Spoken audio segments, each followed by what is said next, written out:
Vamos falar sobre neuroses. Eu falei com vocês no post anterior que eu iria abrir esse assunto.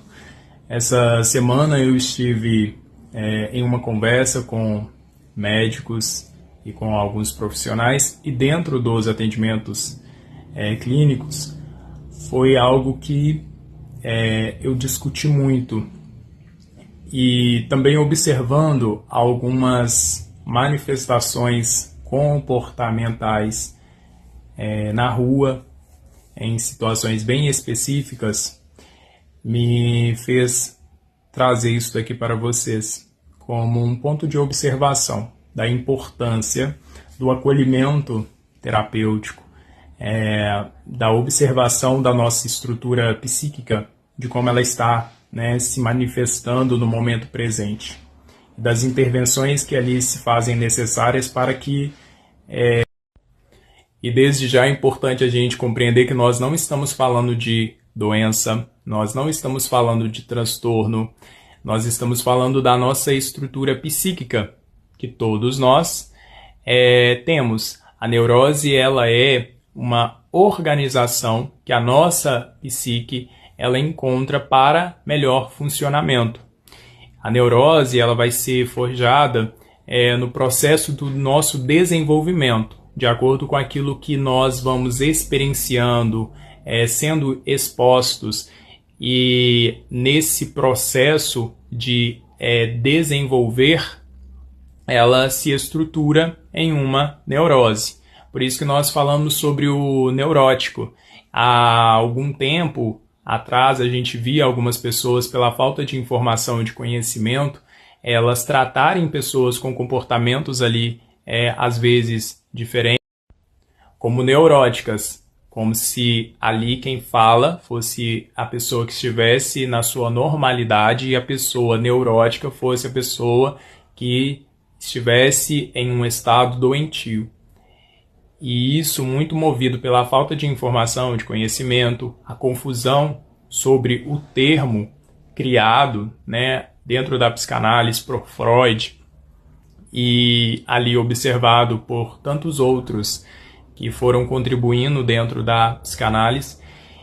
E essa falta de informação, de conhecimento, ela vai criando alguns estigmas que não favorecem em nada a possibilidade que nós podemos nos colocar dentro de um processo de análise para algumas intervenções muito necessárias dentro dessas observações clínicas. Então, a neurose ela é uma forma do funcionamento psíquico marcada por conflitos internos inconscientes. Freud ele observou que muitos sintomas emocionais eles não tinham causas físicas, mas sim uma origem psíquica inconsciente. Na definição direta da neurose, a gente vai observar o resultado de conteúdos emocionais reprimidos que continuam ativos inconsciente e se manifestam através de sintomas. Como, por exemplo, uma pessoa que ela quer se posicionar, mas reprime por medo, desenvolve ansiedade. Ela quer terminar um relacionamento, mas sente culpa e permanece e sofre. Novamente, a neurose ela não é uma loucura, ela não é um estado de fraqueza, ela é uma condição humana comum. Na visão psicanalítica, todos nós temos em algum nível a neurose, portanto, lidamos com conflitos internos. Eu vou trazer para vocês agora a explicação de cada uma das neuroses para que a gente consiga compreender quais são os tipos de estruturas neuróticas e a importância da gente compreender o que nós estamos aqui agora falando. E que quando não há essa compreensão, não há informação, quais são os prejuízos clínicos que a gente observa. Eu dentro da parte clínica, eu consigo fazer o acolhimento, a gente fazer as intervenções para que essa estrutura psíquica ela se organize e que esses conflitos internos desse inconsciente eles não sejam a parte ali predominante na influência do jeito de pensar, de sentir, de agir, logo de ser dessa pessoa. Que ela entre em um estado onde ela consiga gerenciar esses conteúdos que são inconscientes A primeira que eu trago aqui para vocês é a neurose histérica, o desejo pelo olhar do outro. A histérica ela vive em torno de uma pergunta inconsciente. Eu sou desejado? Desejada? Ela busca validação, conexão, intensidade, mas quando conquista algo se esvazia. Não é sobre a falta de amor, é sobre não conseguir sustentar o próprio desejo. Ela encanta, mas duvida. Se aproxima, mas recua. Quer ser escolhida, mas não se escolhe. E aqui tem algo muito importante, que é como o machismo, lá naquela época, ele era predominante. A gente vê também, obviamente, né, essas manifestações ridículas desse machismo, né, que tenta, né, predominar vocês, mulheres, e que ele teve aí algumas repercussões muito desfavoráveis na compreensão dessa neurose, porque ela foi compreendida como sendo uma manifestação neurótica da mulher, e que não. Ela é observada também na estrutura masculina. Então não é uma questão de gênero, é uma estrutura psíquica que se manifesta independente do gênero. Então, na neurose histérica, o desejo ele está estruturado na falta, não na realização. Na clínica, a gente vai observar oscilações emocionais, necessidade de validação, idealização e frustração nas relações. A segunda é a neurose obsessiva, o controle como proteção. A obsessiva ela vive tentando evitar o erro, e se eu fizer algo errado? Ela pensa demais, controla demais, se cobra demais, porque no fundo sente demais. Existe um conflito constante entre o que deseja e o que acredita ser certo. Planeja, mas não executa. Analisa, mas não decide. Controla para não sentir. A estrutura neurótica obsessiva ela cria sistemas, regras, análises como forma de evitar o contato com o desejo e a angústia, né, o conteúdo inconsciente. Na clínica a gente vai ver uma ruminação mental, o perfeccionismo, a dificuldade de agir, a culpa e a ambivalência, amar e odiar simultaneamente. A terceira é a neurose fóbica, o medo deslocado. A angústia interna ela é projetada em algo externo.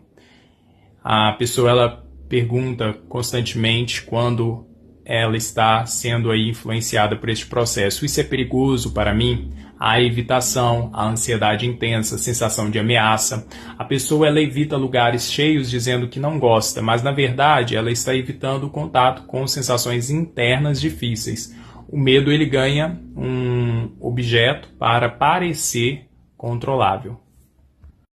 Na prática terapêutica não se trata de rotularmos, mas de escutar a lógica do funcionamento psíquico dessa pessoa que esteja ali sendo observada. E observar e perceber como o sujeito fala, como repete, como evita, como deseja. Cada detalhe desse discurso ele vai revelar a estrutura. E uma escuta refinada ela vai permitir que a gente identifique o tipo de conflito, compreendendo o sintoma como linguagem e intervindo com mais precisão. E quando a psique se organiza, quando essa estrutura neurótica entra em ordem, a gente não deixa de falar de desconforto. Porém, quando essa psique ela se organiza, a gente vai ver o sujeito que reconhece os seus limites.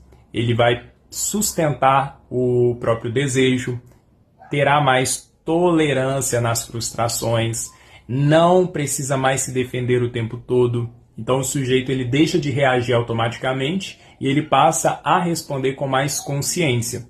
O efeito disso na vida real é quando há essa organização psíquica, as relações elas se tornam mais saudáveis, as escolhas ficam mais claras, o sofrimento deixa de ser repetitivo e o sujeito ele ganha mais liberdade interna.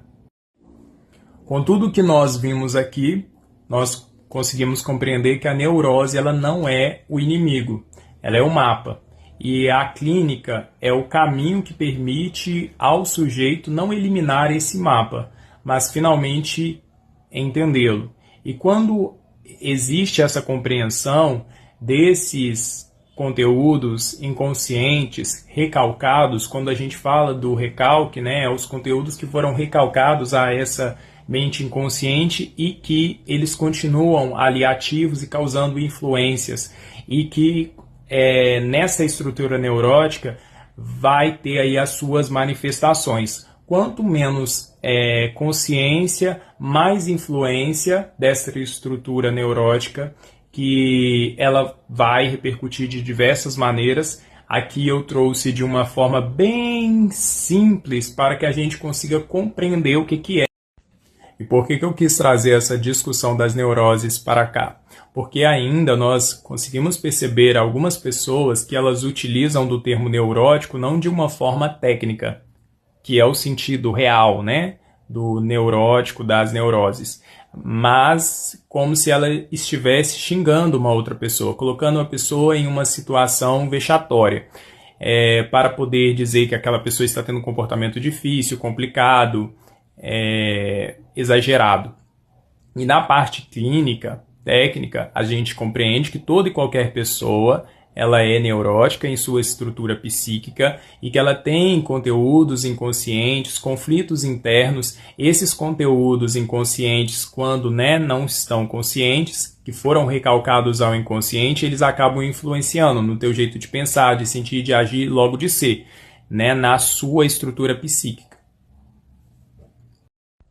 O que eu quero que vocês consigam compreender é que quando nós falamos de uma pessoa que tem consciência da sua psique, que essa psique ela está em ordem, nós estamos falando de uma pessoa que ela tem consciência dos seus conflitos internos e ela buscou de alguma forma compreendê-los, organizá-los para que ela tenha um melhor funcionamento. E isso impacta diretamente o seu bem-estar, impacta as suas relações. A gente vai ver também uma provável diminuição de sintomas que essa pessoa ela estivesse ali fazendo por conta dessa desordem interna. A gente está vendo uma pessoa que ela tomou consciência do que tem ali nesse inconsciente, que antes, pela falta de elaboração, estava influenciando o teu jeito de pensar, de sentir, de agir, logo de ser. Agora, e quando a pessoa não tem consciência desta estrutura psíquica? Não tem consciência desse cenário interno que esteja em conflito, desses conteúdos recalcados lá para o inconsciente que ainda estão em latência. Eles estão ocultados, mas eles causam influência no jeito de pensar, de sentir, de agir e logo de ser dessa pessoa. Percebe que a gente vai ver alguns prejuízos no jeito dela ser para com ela mesma, para com as outras pessoas, em vários níveis e sentidos da tua existência.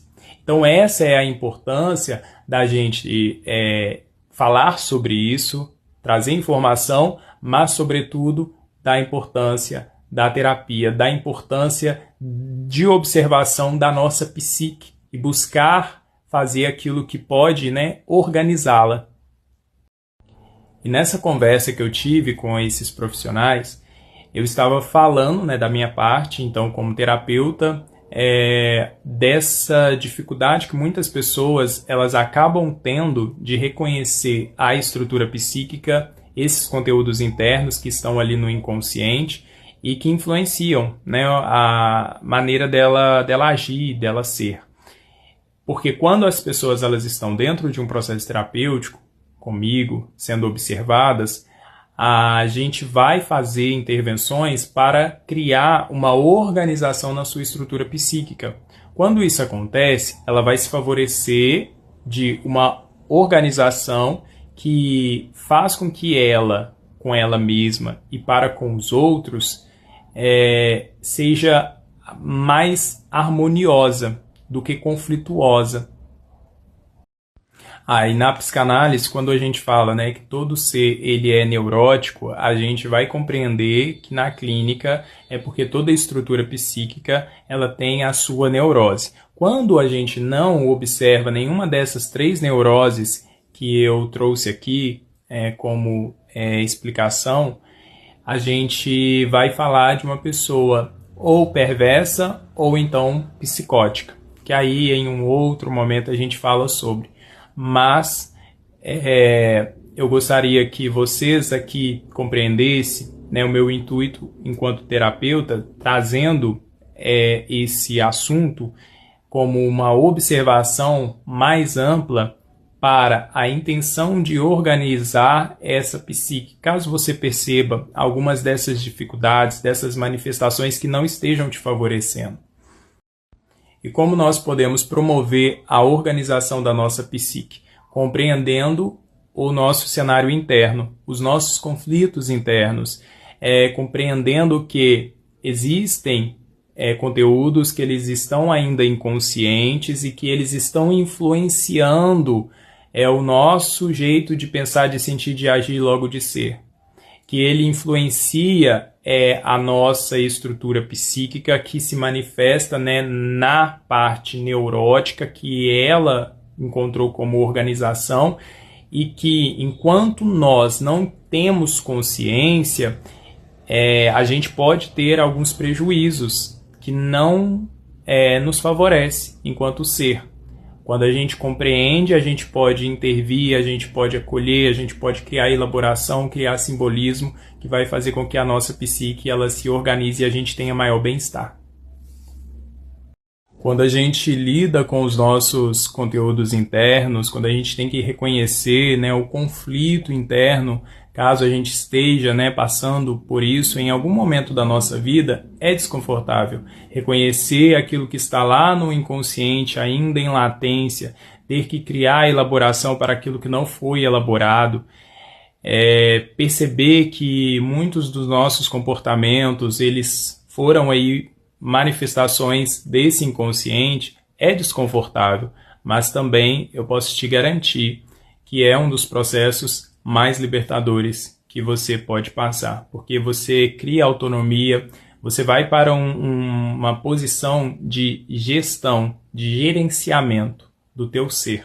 E aí as coisas elas tendem a ser bem diferentes de quando você ainda estava sendo influenciado e influenciada por esse inconsciente em latência.